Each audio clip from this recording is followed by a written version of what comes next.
They're just going with what they feel all the time. The end result is their glory is in their shame. In other words, glory and shame get reversed. Good becomes evil and evil becomes good. Right becomes wrong and wrong becomes right. God becomes evil and evil becomes a God. In fact, the worse you are in this world, it's almost the better you are respected. The manipulative person is the one who gets things done. It is the one who screams the loudest who gets all the attention. The Old Testament prophet Isaiah saw this among the people of God. And he says in Isaiah chapter 5 verse 20, "Woe to those who call evil good and good evil, who put darkness before light and light for darkness, who put bitter for sweet and sweet for bitter." Don't let the glory of shame be in the church, in your life. The only glory that is among us is the glory of God. Amen. So let's never glory in shame or what the world has to say. Can I be an enemy of the cross? Well, if I waste my life, if I just live it for myself, if I'm just following what I want to do, and if I don't draw a line in the sand for myself and for the people of God, I will glory in what is shameful. Paul identifies the central problem of all your enemies as right here, in my brain, in my mind, in my thinking process. What's going upstairs here? This is the root problem. He says their mind is set on earthly things. Now that word set means to make like concrete. You know what happens when you pour concrete? It hardens. It hardens solid. And there are some believers that have set their mind like concrete on earthly things. It's solid. That's how they think. Their mind is set on earthly things. Their thoughts are only about what this world has to offer. And it's all fake. It's all fake. They listen to the world advice. They follow its direction. And let me remind you, church, everything this world offers you is a lie. Amen. Are you hearing? Everything this world offers you is a bold-faced lie. Jesus said in John chapter 8 verse 44, "You belong to your father the devil, and you carry out your father's desires." When he lies, he speaks his native language, for he is a liar and the father of all lies. There is, as Roy said this morning, there is something called demonic wisdom. There is wisdom from this world, and you are not allowed to buy into it. We live outside of this system. Now, you have family and you have friends who are probably trapped in this world thinking. The fake has become real, and the real has become fake. And that's why Jesus shouted out with frustration when he challenged his people. In Mark chapter 8, then he called the crowd to himself with his disciples and said, "Whoever wants to be my disciple," Amen. What must he do? They must deny themselves and take up their cross and follow me. For whoever wants to save his life will lose it.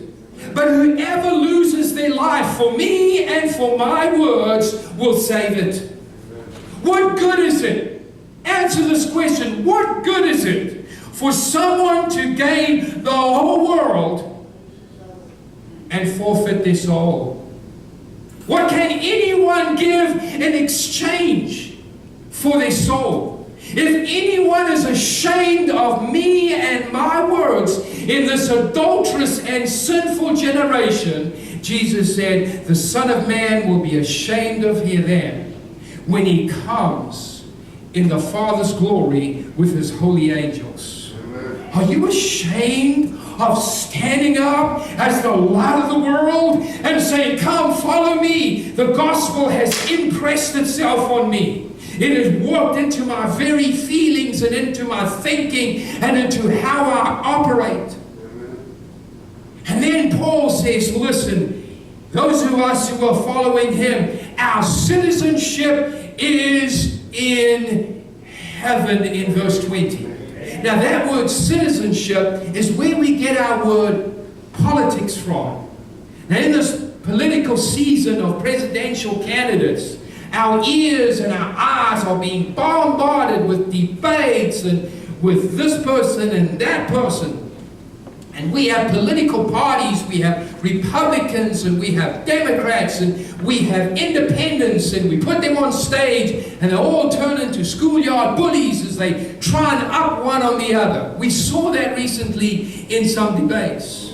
Now where do we stand in this political arena as believers? Well, Paul is saying, listen, our political views are not in step with any particular party, not with any political system down here. Our view and our politics comes from heaven. That is our viewpoint. And heaven is not a democracy. Heaven is a monarchy. It's a monarchy. Why? Because heaven has a king. And his name is Jesus. And he is King of kings and Lord of lords. And you and I are a servant. And that is how we must live in this world, as servants of God. Nothing more and nothing less. We're in this world, but we are not of this world. We are here, but we don't live as if the world is of any value. Now today we're going to share communion. And part of communion is you and me celebrating the cross. What impact has the cross had in your life? Do people see the blow of the cross? The life of Jesus has taken you over. It has consumed you to the point you are now an example of what it means to follow Jesus Christ. I don't want any of you, I don't want myself to live as an enemy of the cross of Christ, living for myself, just following what I feel I want to do, glorying in things that God says no to. The kids are coming in. I want them to come in for communion.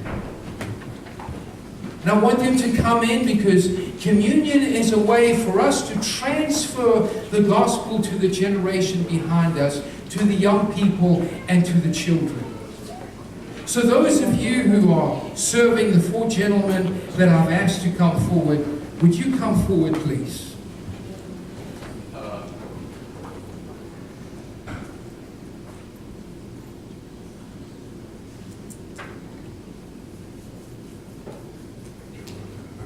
Oh, Joe, head to the nursery. Joe will be coming this way. He's with the children. Now, church, we have some bread. And what this symbolizes is the breaking of his body. And when we partake this, what we are saying, Lord, I'm prepared to give my body for the gospel. Whatever that takes, if it means that I have this hand cut off, so be it. If I have this arm cut off for the gospel, so be it. If somebody comes and puts a sword to my neck and says, it's Jesus or Allah, which one do you want? I'm going to choose Jesus.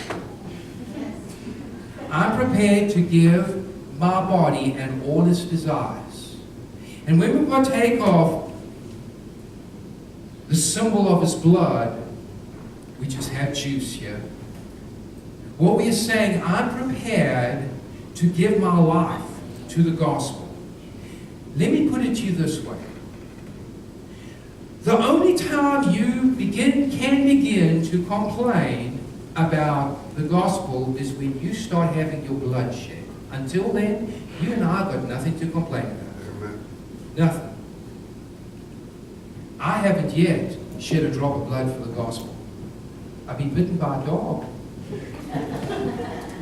That's about it.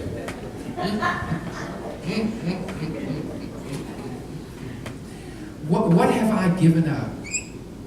What have I given up? Let's pray. I'm not sure where you are this morning. If you've never given your life to Jesus Christ, this is the day for you to do it. If you've never truly committed yourself, and you are living as someone who maybe says, I'm a Christian, but you haven't committed your life, you just raise your right hand and say, Lord, I